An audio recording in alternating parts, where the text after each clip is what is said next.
All right, welcome back to Yahoo Finance Live on this Merger Monday. Big headline today, WarnerMedia and Discovery getting together to create a new media entity, At&T, unloading the media assets that they collected with all that pomp and circumstance over the last half decade or so. Joining us now to talk about the impacts of this deal, what it means for the media sector and beyond, is Craig Moffett. He's an analyst over at Moffett-Nathanson. Craig, let's just start with if you're surprised by the timing, how quickly this came together.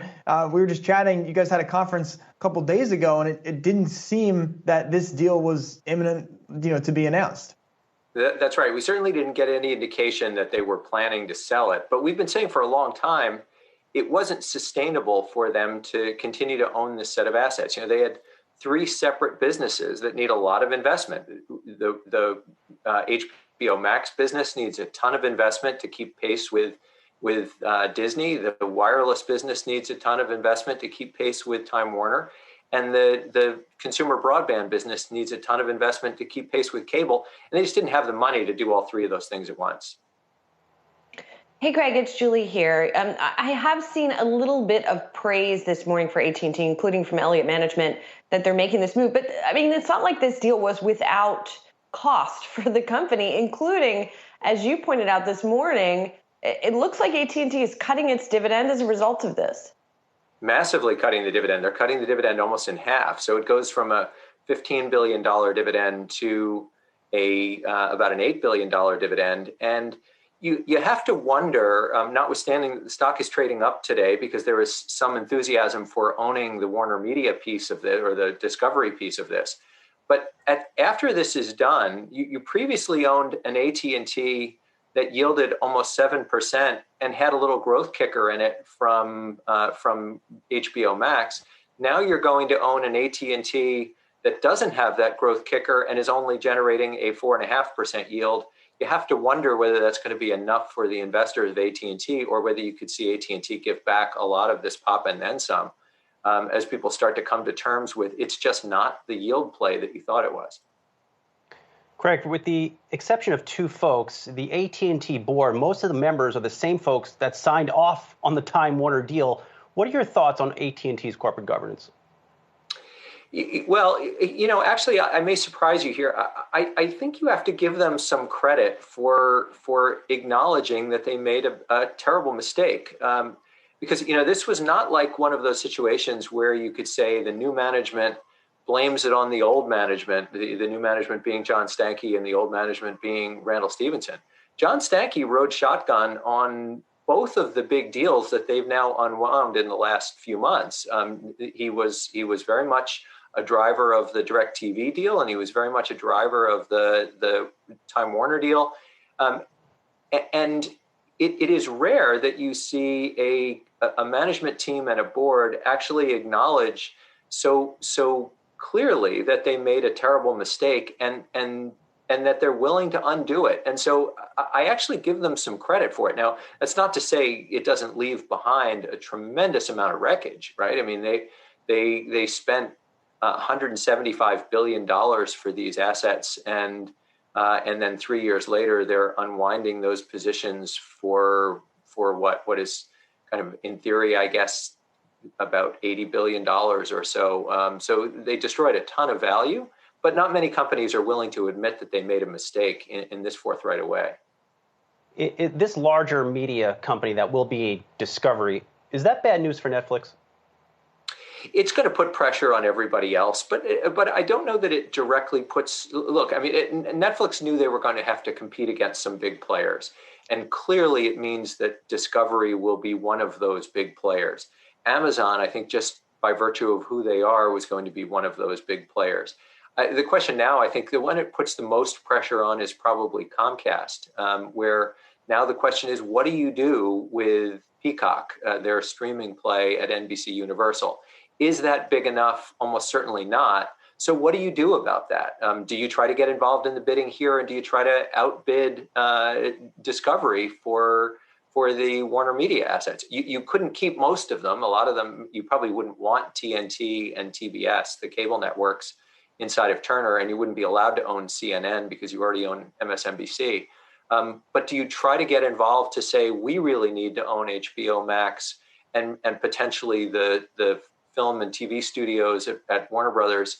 And so you could see them getting involved because otherwise they're sort of left on the outside looking in this kind of race for scale. I think it's a much bigger strategic question for Comcast than it is for Netflix. Craig, what does the leadership profile of this new entity look like when you think about Jason Kilar, when you think about Jeff Zucker, and of course Zaslav running the thing? How does that sort of shake out in the coming year? And does it matter if these people stay inside? Is it going to add value? Yeah, look, I think it's a very competent management team with a clear enough structure. Sometimes you see these things where there's some ambiguity about who's in charge. There's no ambiguity about who's in charge here. David Zaslav is in charge, but Jason Kilar will be driving the streaming assets.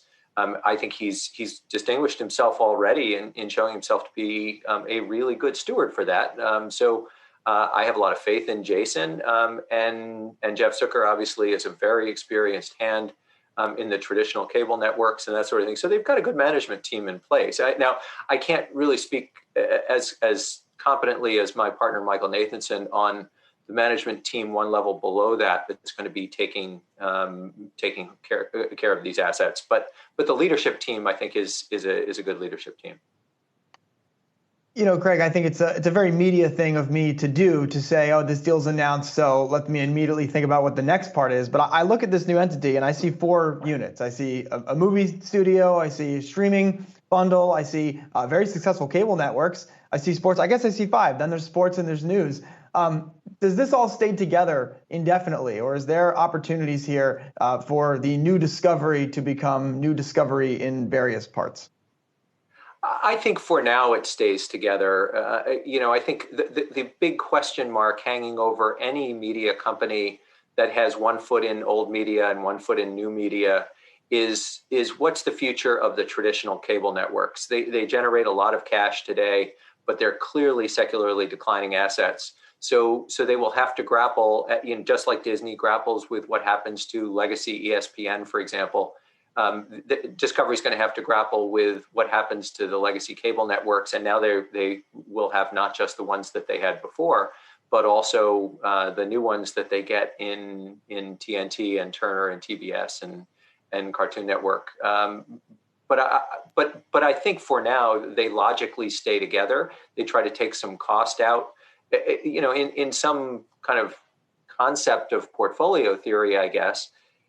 What you try to do is take the cash that's being generated by the legacy cable networks as they decline, and they will have much more negotiating leverage to get better deals for those than they otherwise would have if they don't merge.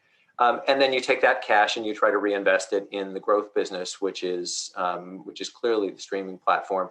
And I think it's pretty clear that streaming platform will not just be the scripted content, whether it's reality TV that Discovery did a lot of, or live, or scripted dramas and comedies and things, but also that now you start to add a live component to it, including sports. So TNT and TBS bring baseball and basketball, and they just did an NHL deal, and that's going to be an important part of the platform. And obviously CNN as a news distributor is all about being live. So I think what you can expect here is now a much bigger role for live alongside scripted in the streaming content that is now the cornerstone of their subscription video on demand business. Yeah, and at least as part of that portfolio, you don't also have a massive telco trying to grow its cell phone subscribers or whatever. So that's exactly right. It never made sense to have them together. That strategic incoherence, is gone a little bit. All right, Craig Moffett, analyst with Moffett Nathanson. Craig, really appreciate the time this morning. Thanks so much for jumping on. My pleasure. Good to be here.